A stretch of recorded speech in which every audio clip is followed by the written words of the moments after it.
Part 5, all together now. As noted at the start of this essay, the middle class are workers in any meaningful sense of the word, even the managers whose work is to ensure the exploitation of the working class. Their work is precisely as essential for production to take place as that of the working class. Furthermore, whatever their relationship to the working class, the relationship of the middle class to their employers is essentially the same as that of any other wage labourer. After all, these are the very same owners who employ the workers their middle-class labour serves to exploit. Subtle differences between wages and salaries, or the addition of special benefits, privileges and cultural nuances do not change this fundamental identity. All workers are exploited, including those who manage the system of exploitation. Nor does the fact that certain groups of self-employed professionals or technical staff employed on temporary contracts are independent change anything. They still have to sell their labour if they are to earn a living. And the fact that such sales are piecemeal, by the day, by the case, makes no difference. In both instances, their lack of sufficient independent capital means that it is ultimately necessary to rely on their labour power to make a living. The capital they use to do this usually still belongs to someone else. Conversely, businesses profit from the work of middle-class workers in exactly the same way as they profit from any member of the working class, by paying middle-class employees their cost of production, but taking from them the entire product that, directly or indirectly, they have created. Under normal economic circumstances, and in any competently run business, that product is worth a good deal more than the cost of the middle-class worker. So the relationship between working class and middle class is at least a little ambivalent. On the surface, they are opposed to one another, but behind the scenes they find themselves in the same plight. Even though they do not recognize it as being the same, out of this ambivalence, it may be possible to salvage a more positive connection, perhaps even an alliance. To see how this might work, each of the middle-class functions listed above must be understood from two quite different points of view. From a technical point of view, the middle class enable and manage the organization's production. That is, they plan, organize and control how goods are made and services delivered. From the other point of view, from the business perspective, they manage how production leads to profits, the overall aim of the organization, considered as a capitalist enterprise. Hence the ambiguity of every manager's role, to make sure that work is carried out properly, but also to ensure that the company makes an acceptable return on its investments. Depending on whereabouts in the system, as a whole the individual manager resides, the scope of this responsibility is greater or less, and the manager's ability to make a substantive contribution changes, but in all cases, this is their function, though seldom their explicit responsibility. Obviously, these technical and business functions are not at all the same. They are only collapsed into a single job description because it's a convenient way of operating a specifically capitalist enterprise. After all, isn't it obvious that running the business and getting the most out of the workers are more or less the same thing? Yet, in reality, these are by no means identical. Production can happen entirely without the demand for a profit. In a different kind of organization, producing the same goods and services, a socialist cooperative, for example, technical activities such as planning and coordination would still be needed, and one might still have a manager to carry them out. However, the elements of hierarchy and authority on which exploitation, and therefore profit, rely could easily be dispensed with in favor of collective decisions on what to produce, cooperative organization of the production process, and a democratic distribution of the results. Any surplus over and above what was needed to ensure the simple reproduction of society, that is, the surplus product that, in a capitalist business, is converted into profit, could just as easily be shared by all the workers or distributed more widely across society as a whole, or used collectively to achieve democratically agreed goals. Which of these options is chosen, or something completely different, would depend solely on a democratic decision by all the producers and the wider society. Conversely, it is only from the capitalist perspective that the middle-class manager's work is, and must be, exploitative. Eliminate the system on which the business rests, which is to say, abolish capitalism, and what remains is a collection of purely technical tasks, managerial and otherwise, that might well be needed under any economic system. In the meantime, the negative side of the relationship between middle class and working class, the mutual hostility of exploiters and exploited, is quickly becoming the same for both sides. During the quarter century from 1980 to 2005, many businesses' internal activity was dominated by a corporate determination to nail down exactly how work was to be done. This was the era of process engineering and the quality revolution, when the special skills of, among others, management and their middle-class co-workers such as architects, accountants and product designers were mapped out, analysed and recreated in bureaucratic form, or perhaps completely automated, or even abolished.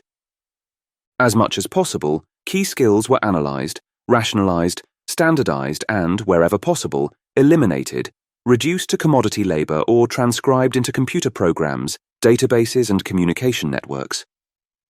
The net effect was to reduce the historic status of much of the middle class to little more than yet another area of skilled labour, and not particularly skilled at that. Even where expert managers continued to play an important role, their work was subordinated to formal processes, documented procedures, templates, step-by-step methods and techniques, standardized tools, and so on, all a step closer to their eventual subordination to a machine.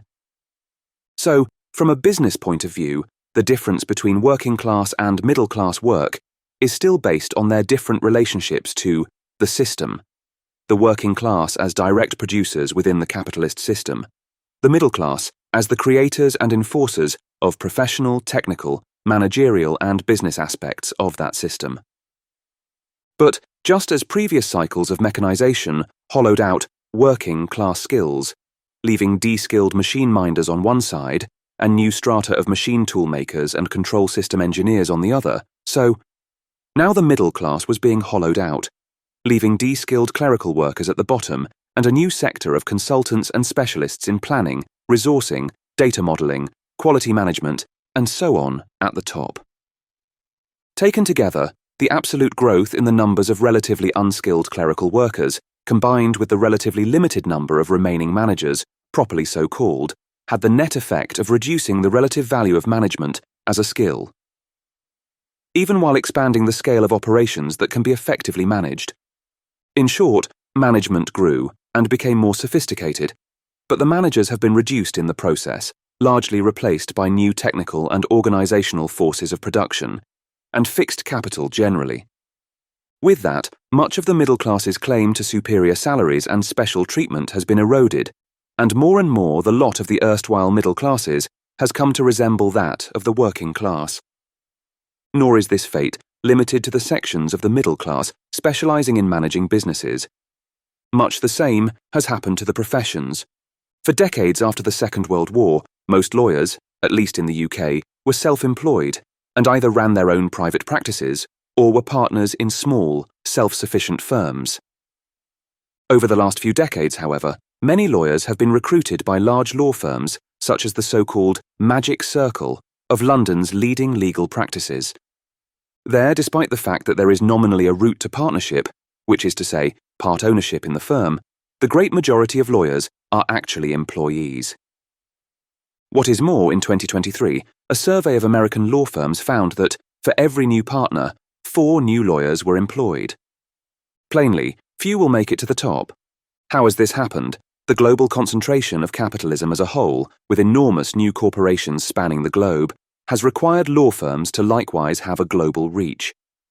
This has led to the massive expansion of individual firms and made their employment of thousands of lawyers unavoidable. Huge numbers of lawyers have also been recruited directly by business and government, while the Big Four accountancy firms, in their striving to become general-purpose business support organizations, now also employ thousands of lawyers. In some cases more than the largest law firms. In other words, though in terms of their technical work as lawyers, they are no less middle class than they used to be, most lawyers are being driven from independence to employment. That is, they have moved from owning their own practice to being employed by someone else. In that respect at least, this moves them much closer to working class workers.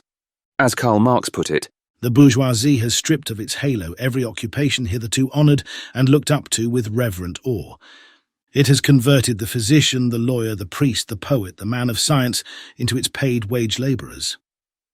True, it's still not possible for lawyers to carry out their work in the crude conditions under which working-class labour has always been performed. The different demands of mental, as opposed to manual labour, still mean that legal offices are warm, clean, and a lot more tranquil than the average factory, or indeed, the average clerical office. So lawyers still avoid the pressures and degradation to which working-class workers are routinely subjected. All the same, on 14th of March 2022, 94% of the members of the Criminal Bar Association of England and Wales voted to go on strike. None of this happened out of the blue. It is decades since the first open plan office made general surveillance of middle-class employees the norm. Computerization has long since degraded middle-class autonomy and skills. At the same time, the general rise in educational standards has thrust the children of the middle classes into direct competition with what were previously their working-class inferiors. The result is obvious, not least in terms of middle-class pay. A traditional middle-class income used to allow its earner to buy their own home, have a significant discretionary income available for at least a few luxuries, manage most emergencies, be creditworthy, sustain their children's claim to a middle-class future through private schools and college education, and accumulate enough savings for a comfortable retirement. Middle-class incomes were also consistently more secure and tracked the overall growth in the economy as a whole. But even the OECD acknowledges that this is no longer true. Middle-class incomes are shrinking relative to the economy as a whole, with increasingly many falling into lower income groups. At the same time, middle-class workers are finding themselves subject to the pressures and precariousness the working class has had to endure throughout its history. So, in January 2022, almost half of all Americans who earned more than $100,000 per year nevertheless reported living paycheck to paycheck, while the average level of US household debt in 2022 was $101,915, an increase of nearly 10% over 2020.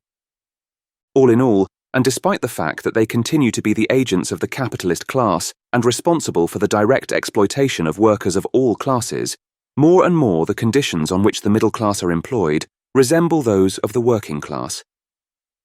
And as they do so, the middle class find themselves increasingly separated from the ruling class with which they once confidently identified.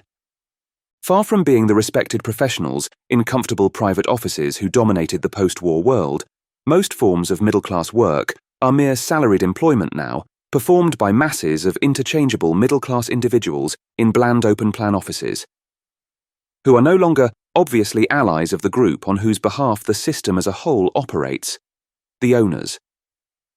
Conversely, by being reduced to mere employees, they become able to identify with the position of the working class, even to the point where, as demonstrated in 2022, British lawyers joined striking railway workers on their picket lines. If this long historical process signals the progressive slide of the middle classes towards the working class, what does it signify for the working class? Long before the middle class found itself being hollowed out by successive waves of technology and enormously expanded concentrations of capital, the labour required for the direct production of goods and services was already undergoing repeated cycles of much the same kind. Each new wave of industrial and then office technology eliminated or de-skilled wide swathes of the previous skilled working class, even while preparing a relative few for a new echelon of work to be performed by a new working class equipped with new, more sophisticated skills. What is more, especially in the 20th century, waves of de-skilling and redundancy were only possible because new strata of skilled workers were created. Not only did each wave of fixed capital presuppose and then expand a new wave of specialized technicians to build, supervise and maintain the new machines, but this new working class, now equipped with literacy, numeracy and organizational skills, also took over much of the white-collar work needed to administer the larger and more sophisticated enterprises to which the growth and concentration of capital also led. Both these tendencies raised the level of attainment of working-class workers, moved them to more humane work environments, organized them in new ways, and raised their expectations of life. In other words, the early decades of industry, up until the mid-19th century, were characterized mainly by de-skilling of the working class, by labor substitution, brutal discipline, and mass impoverishment, culminating in the living standards of the industrial working class in cities like Manchester and Berlin falling to, quite possibly, the lowest level of anyone in human history. Thereafter, however, the accumulation of fixed capital in the form of more powerful, more extensive, more complex and more integrated machinery enhanced their skills. It also moved many into white-collar employment, for the same accumulation and concentration of capital also created a new world of office work, which demanded new skills and methods of organization. These included not only mastery of the telegraph, and then the telephone, the typewriter, the calculator, and much else, but also learning to navigate and comprehend a rapidly evolving universe of literacy and numeracy, formal roles and responsibilities, filing systems, rigorous procedures, and industrial bureaucracy. This not only introduced a new range of social, intellectual, and practical skills and experience, but also brought clerical workers, the working class of industrial administration, into unprecedented proximity with their middle-class betters. Having ceased to be the direct producers of physical commodities, this new clerical working class became instead the direct producers of the information and decisions on which large-scale industry entirely depended. True, the speed and facility with which the public education system responded to this and similar historical challenges by providing clerical skills a century ago and computing skills now meant that, despite the meteoric rise in demand, working-class labour was quickly devalued by a combination of excessive supply of workers and their low cost of production. Mass educational provision had effectively redefined unskilled labour to include abilities few workers could have imagined, still less commanded only a few decades before. Furthermore, this demand for more sophisticated working-class labour paralleled the continuing expansion and concentration of capital, so the levels of education and skill required of both industrial workers and clerical staff continued to rise, as does the sophistication of their organisation. True, the army of clerical specialists that came to prominence in the mid-20th century has been largely replaced by word processors, spreadsheets, and other software, but the clerical workers themselves have evolved into either more skilled administrators or service personnel. And of course, in the more advanced societies, the services that rely on their efforts have long since superseded the production of goods as the heart of the economy as a whole. What all this amounts to is, of course, the so-called civilizing mission of capitalism. Capitalism develops society despite itself, and despite the fact that capital's only relationship to society as a whole is to exploit it. Yet civilization happens because, for a highly developed industrial capitalism to operate at all, more and more workers need higher education, civilized working and living conditions, a broadened perspective, and a heightened understanding of the society in which each capitalist enterprise operates. This leads workers to greater awareness not only of their own position in relation to capital, one of exploitation, but also of the structure of capitalism itself. On the other hand, the realization that workers are becoming too organized, too aware and strong for outright repression, combined with genuine liberal and conservative humanism, persuaded even the Bismarcks and the Francos that a degree of social provision was unavoidable if the social, political, and economic status quo was to be preserved.